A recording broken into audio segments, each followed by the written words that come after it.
সরকারি চাকরি থেকে ইস্তফা সন্দীপ ঘোষের। আরজিকরের অধ্যক্ষ ছিলেন সন্দীপ ঘোষ। প্রিন্সিপাল প্রফেসর পদ থেকে ইস্তফা দিয়েছেন তিনি। স্বেচ্ছায় তিনি পদত্যাগ করেছেন, জানিয়েছেন সন্দীপ। পদত্যাগের পর গ্রেফতারি এড়াতেই কি তাহলে তিনি পদত্যাগ করলেন? পদত্যাগ করে পার পাওয়া যাবে কি? পদত্যাগ করলেই কি 7 খুন মাফ হয়ে যাবে? পদত্যাগ করলেই বিতর্ক থেকে দূরে চলে যাবেন তিনি?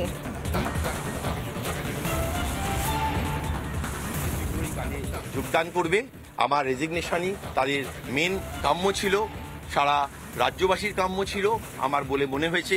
গত 3 দিন ধরে সোশ্যাল মিডিয়ায় আমি যে কটূক্তি সহ্য করেছি, আমার পরিবার যে যন্ত্রণা সহ্য করেছে, আমার ছোট ছোট দুটো বাচ্চা যে সহ্য করেছে, তাতে বাবা হিসাবে আমি লজ্জিত। আমি তাই এই লজ্জার শেয়ার করার জন্য আমি রেজিগনেশন দিতে রাজি হলাম এবং আমি রেজিগনেশন দিয়ে গেলাম এই প্রিন্সিপালের চেয়ার থেকে। আশা করি আপনারা ভালো থাকবেন। আবারও বলবো যে আমার মুখে কথা বসিয়ে কিছু স্বার্থান্বেষী, কিছু বিরুদ্ধ গোষ্ঠী পুরোটা রাজনৈতিক খেলা নেমেছে, রাজনৈতিক খেলায় মত্ত হয়েছে। আর রাজনৈতিক খেলা আমি কোনোদিন খেলিনি। আমাকে অনেকেই সরকার পক্ষের বলেছে। হ্যাঁ, আমি আবার জোর গলায় বলবো, আমি সরকারি কর্মচারী, সরকারের দায়িত্ব আমি শেষ মুহূর্ত অবধি পালন করব যতক্ষণ আমার শরীরে প্রাণ থাকবে। আমাকে কেউ বাধ্য করেনি, আমাকে কেউ বাধ্য করেনি। আমাকে বাধ্য করেছে আমাদের আরজিকরের ছাত্রছাত্রীদের আবেগ, আমাকে বাধ্য করেছে রাজ্যবাসীর সোশ্যাল মিডিয়ার বিভিন্ন পোস্ট। আমাকে কোনো সরকারি কর্মচারী, কোনো মন্ত্রী আমাকে ফোন করেননি বা আমাকে বাধ্য করেন রেজিগনেশন দিতে। আমি স্বেচ্ছায় রেজিগনেশন দিচ্ছি। সন্দীপ ঘোষ বলছেন তিনি প্রফেসর এবং তিনি প্রিন্সিপালের পদ থেকে ইস্তফা দিয়েছেন, কিন্তু সন্দীপ ঘোষকে রাখতে তৎপর রাজ্য। সন্দীপ ঘোষকে বুঝিয়েছি, ওকে সরিয়েছি অন্য জায়গায়। পদত্যাগ করেছেন সন্দীপ ঘোষ। সন্দীপকে ধরে রাখতে কেন রাজ্য মরিয়া? সন্দীপ ঘোষ যিনি আজই পদত্যাগ করেছেন, তিনি ইস্তফাপত্র দিয়েছেন এবং সেই জায়গা থেকে মমতা বন্দ্যোপাধ্যায় তিনি দেখা করতে গিয়েছিলেন অভয়ার বাড়িতে তাঁর বাবা মার সঙ্গে। তারপর বেরিয়ে এসে তিনি যা বললেন তাতে করে তিনি বলছেন সন্দীপ ঘোষকে বুঝিয়েছি, ওকে সরিয়েছি অন্য জায়গায়। সন্দীপ ঘোষ নিজে বলছেন তিনি পদত্যাগ করেছেন, সরকারি পদ থেকে পদত্যাগ করেছেন, প্রফেসর পদে, প্রিন্সিপাল পদে তিনি পদত্যাগ করেছেন, একথা তিনি নিজে বলছেন। এদিকে তাকে ধরে রাখতে রাজ্য কেন মরিয়া?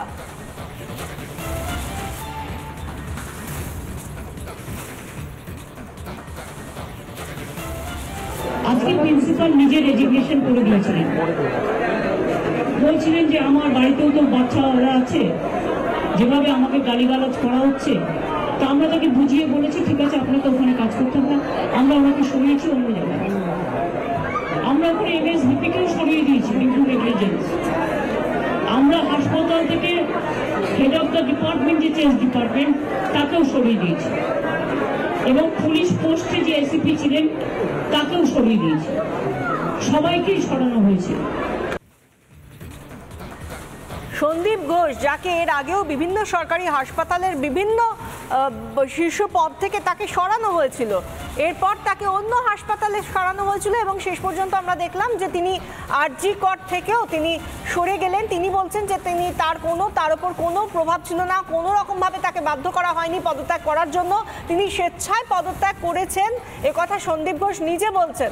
এদিকে অভয়া অর্থাৎ আরজিকরে যে চিকিৎসককে ধর্ষণ করে খুন করা হয়েছে, তার বাবা মার সঙ্গে দেখা করে বেরিয়ে মমতা বন্দ্যোপাধ্যায় বলছেন তাকে বুঝিয়ে আমরা অন্য জায়গায় নিয়ে যাচ্ছি, অন্য জায়গায় সরিয়ে দিয়েছি, তাকে এখান থেকে অন্য জায়গায় সরিয়ে দিয়েছি। তিনি নিজে ইস্তফা দিয়েছেন কারণ তিনি লাঞ্ছিত বোধ করেছেন, তাই তিনি আরজিকর থেকে সরে গিয়েছেন, তিনি ইস্তফাপত্র দিয়েছেন।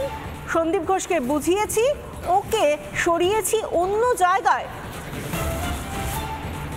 এর আগেও তার বিরুদ্ধে বারবার নানা রকমের অভিযোগ উঠেছে এই সন্দীপ ঘোষের বিরুদ্ধে এবং বিভিন্ন সরকারি হাসপাতাল থেকে তিনি সেখান থেকে ট্রান্সফার হয়ে বা অপসারিত হয়ে অন্যান্য হাসপাতালে গিয়েছেন এবং শেষ পর্যন্ত আরজিকরে ছিলেন। তিনি প্রথমে যখন প্রেস কনফারেন্স করছিলেন তখন তিনি বলছিলেন প্রফেসর পদে, সেখান থেকেও তিনি ইস্তফা দিয়েছেন, তিনি প্রিন্সিপাল পদ থেকেও ইস্তফা দিয়েছেন, তিনি সরকারি চাকরি থেকে ইস্তফা দিয়েছেন। আর তারপর মমতা বন্দ্যোপাধ্যায়ের যে বিবৃতি, সেখান থেকে তিনি বলছেন যে ওকে সরিয়েছি অন্য জায়গায়। সন্দীপ ঘোষকে বুঝিয়েছি, ওকে সরিয়েছি অন্য জায়গায়। কিন্তু এখানেই প্রশ্ন, সন্দীপ ঘোষ নিজে বলছেন তিনি পদত্যাগ করছেন, সন্দীপকে তাহলে এত ধরে রাখতে কেন চাইছে রাজ্য? মরিয়া কেন রাজ্য সন্দীপ ঘোষকে ধরে রাখার জন্য? আরজিকর নয় তো অন্য কোনো সরকারি হাসপাতাল? কি কারণে? এর পেছনে কোন কারণ থাকতে পারে? যেখানে আমরা প্রত্যেক দিন দেখে এসেছি, আজ পর্যন্ত দেখে এসেছি, বারবার আন্দোলনরত চিকিৎসক, ছাত্র, পড়ুয়া, যারা জুনিয়র ডাক্তার, তারা যারা আন্দোলন করে চলেছেন বারবার আরজিকরের প্রথম দিন থেকে, এই ঘটনার পর থেকে তারা বলে এসেছেন যে এই প্রিন্সিপালের তারা অপসারণ চান। এর আগেও তার বিরুদ্ধে বারবার নানা অভিযোগ উঠেছে। শুধু আরজিকরেই নয়, অন্যান্য যে সমস্ত হাসপাতালে তিনি কাজ করে এসেছেন সেই জায়গা থেকেও তার বিরুদ্ধে অভিযোগ উঠেছে। তাকে সরানো হয়েছে, এর আগেও তার ট্রান্সফার হয়েছে। তা সত্ত্বেও তিনি যখন নিজে বলছেন যে তিনি ইস্তফা দিচ্ছেন, সেই জায়গা থেকে কেন মুখ্যমন্ত্রী দাঁড়িয়ে কথা বলছেন যে সন্দীপ ঘোষকে বুঝিয়েছি, ওকে সরিয়েছি অন্য জায়গায়? আমাদের সঙ্গে নিউজরুম থেকে রয়েছেন সিনিয়র এডিটর স্বর্ণালী সরকার। স্বর্ণালী, এর পেছনে কোন কারণ থাকতে পারে? কেন রাজ্য মরিয়া সন্দীপ ঘোষকে ধরে রাখতে? এদিকে সন্দীপ ঘোষ নিজে বলছেন তিনি নাকি ইস্তফা দিচ্ছেন।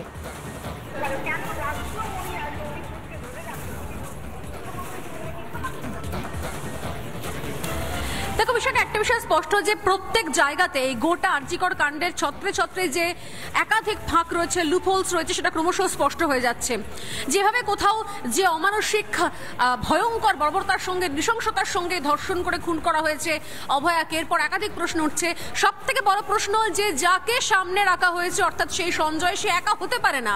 কোনো মানুষ এতখানি ক্ষমতাশালী, এতটা শক্তিধর হতে পারে না যে সেই একজন মেয়ের তার কলার বোন ভেঙে ফেলবে, তার পেলভিক বোন ভেঙে ফেলবে, তার আঙ্গুল মুছড়ে দেবে, নখ উপড়ে নেবে, চুল ছিঁড়ে নেবে, তারপর সেখানে বসে সে মদ্যপান করবে এবং তারপর তার সমস্ত সবকিছু মিটে যাওয়ার পর সে ওই দেহটাকে, অর্ধনগ্ন দেহটাকে টাঙিয়ে ওপর থেকে একা তুলে ঝুলিয়ে দেবে। এটা সম্ভব নয়। গোটা রাজ্য জুড়ে যখন আওয়াজ উঠছে, তখন আজ মমতা বন্দ্যোপাধ্যায় তিনি গেলেন অভয়ার বাড়িতে। বাড়ি থেকে বেরিয়ে এসে তিনি কি বললেন? তিনি বললেন যে ভয়ঙ্কর এই ঘটনা, তিনি চান দোষীদের শাস্তি হোক, তিনি চান ফাঁসি হোক, এবং এর সঙ্গে কি বললেন? তিনি বললেন যে এই তদন্ত শেষ করার নির্দেশ দিয়েছি, রবিবারের মধ্যে তদন্ত শেষ করতে হবে। তদন্তের কিনারা করতে না পারলে তা দিয়ে দেওয়া হোক সিবিআইকে। এটা বলছেন কি মমতা বন্দ্যোপাধ্যায় নিজে। তিনি আরো কি বলছেন? তিনি বলছেন যে আমি চাই দোষীরা শাস্তি পাক। মানে দুটো বিষয় প্রথমেই স্পষ্ট করে দেওয়া দরকার। বিষয়টা এক, মমতা বন্দ্যোপাধ্যায় তার মানে নিজেও জানেন যে অপরাধী বা দোষী কোনো একজন নয়। অর্থাৎ যে বিনীত গোয়েলকে পাশে দাঁড় করে তিনি এই প্রেস কনফারেন্স করলেন, সেই বিনীত গোয়েল 24 ঘন্টাও যায়নি, গতকাল সন্ধ্যাবেলা প্রেস কনফারেন্স করে বলেছেন যে এই যে একাধিক জনের সিমেন্ট পাওয়া গেছে, আরো অনেকের জড়িত থাকার বিষয় রয়েছে, এই বিষয়টা পুরোপুরি রিউমার, এটা নাকি গুজব ছড়ানো হচ্ছে। আজকে মমতা বন্দ্যোপাধ্যায় অভয়ের বাড়িতে গিয়ে বললেন যে যারা রয়েছেন তারা প্রত্যেকে গ্রেপ্তার হোক, ফাঁসির আমি দাবি করব রাজ্যের তরফ থেকে। অর্থাৎ মমতা বন্দ্যোপাধ্যায় জানেন যে সবাই গ্রেপ্তার হয়নি, প্রকৃত দোষীরা গ্রেপ্তার হয়নি, দোষীদের কথা বলেন মমতা বন্দ্যোপাধ্যায়। তাহলে মমতা বন্দ্যোপাধ্যায়ের সঙ্গে বিনীত গোয়েলের ভার্সনের এত তফাৎ হয় কি করে? এটা হলো এক বিষয়। আর দ্বিতীয়ত হচ্ছে যে তদন্ত যে এখনো শেষ হয়নি, এটাও মমতা বন্দ্যোপাধ্যায়ের বক্তব্যের মধ্যে থেকে সুস্পষ্ট হয়ে গেছে। তদন্তের কুলকিনারা করতে এখনো পারেনি পুলিশ, তিনি পুলিশকেই সময় দিয়েছেন রবিবার পর্যন্ত। এখানেও শেষ নয়, আরেকটা এগিয়ে যাই আমরা। যে সন্দীপ ঘোষ, যার বিরুদ্ধে ভুয়ো অভিযোগ রয়েছে, যে সন্দীপ ঘোষ যার ভয় তটস্থ থাকে এনআরএস এর ট্রেনি থেকে শুরু করে, পড়ুয়া থেকে শুরু করে মেডিকেল কলেজের প্রত্যেকে, যে সন্দীপ ঘোষ যার বিরুদ্ধে কথা বললে তিনি নাকি কড়া থেকে কড়া পদক্ষেপ নেন, কেরিয়ার প্রশ্নের মুখে রেখে দেন, সেই সন্দীপ ঘোষের ক্ষেত্রে মমতা বন্দ্যোপাধ্যায় বলছেন যে আমি ওকে বুঝিয়েছি যে শুধুমাত্র সরিয়ে দেওয়া মানে চাকরি ছাড়া নয়, কারণ সন্দীপ ঘোষ সব রকমের অব্যাহতি চেয়ে কিন্তু পদত্যাগ করেছেন। তিনি শুধুমাত্র একটা পদ থেকে নয়, সরকারি চাকরি থেকেই পদত্যাগ করেছেন। প্রশ্ন অনেকগুলো জায়গায় রয়েছে। এক তো হচ্ছে এই ধরনের যার বিরুদ্ধে ভুয়ো অভিযোগ রয়েছে, তো সেই সন্দীপ ঘোষকে কেন তিনি চাইছেন যে না কোথাও না কোথাও একটা গুজে রাখতে? কোথাও কি ভয় রয়েছে সন্দীপ ঘোষ মুখ খুললে আর অনেক কিছু বেরিয়ে আসবে? আর দ্বিতীয়ত হচ্ছে আরো 5 দিন সময় চাইলেন মমতা বন্দ্যোপাধ্যায়, পুলিশকে সময় দিলেন। এই 5 দিনের মধ্যে যাবতীয় এক তো হচ্ছে অত্যন্ত তৎপরতার সঙ্গে সমস্ত কাজ সম্পন্ন হয়েছে, পোস্টমর্টেম হয়ে গেছে, দেহ জ্বালিয়ে পুড়িয়ে দেওয়া হয়েছে। এরপরও আরো 5টা দিন যেখানে পুলিশ একদিন সময় নিয়েছিল শুধুমাত্র ব্লুটুথ ফোন খুঁজে বার করতে, সেখানে পুলিশ আরো এতদিন সময় নিলে, আরো 1 সপ্তাহের উপর সময় নিলে আদেও কোনো রকমের কোনো তথ্য প্রমাণ বার করার জায়গায় কি শত বড় সিবিআই অফিসার এলেও তার কাছে কিছু থাকবে? এ তো একই ব্যাপার হয়ে গেল। সিবিআই যদি তদন্ত নেয়ও তাহলে তারা এসে পাবেটা কি? এই 5 দিন ধরে পুলিশ যে কিছু ক্লিন করবে না, পরিষ্কার পরিচ্ছন্ন করে সিবিআই এর হাতে দেবে না, তার দায়িত্ব, তার গ্যারেন্টি কে নিচ্ছে? নিচ্ছেন কি মমতা বন্দ্যোপাধ্যায়? এই প্রশ্ন উঠছে বিশাখা। ধন্যবাদ স্বর্ণালী। একদমই এই প্রশ্নগুলোই বারবার উঠে আসছে যে এই দায়িত্বগুলো কে নেবে, এবং যে সময়টা চলে যাচ্ছে, আজকে 3 দিন হয়ে গেল, আর রবিবার পর্যন্ত যে সময়টার কথা বলছেন মমতা বন্দ্যোপাধ্যায়, ততদিন পর্যন্ত তো আরও সময় চলে যাবে। সেই সময়ের দামটা কে দেবে?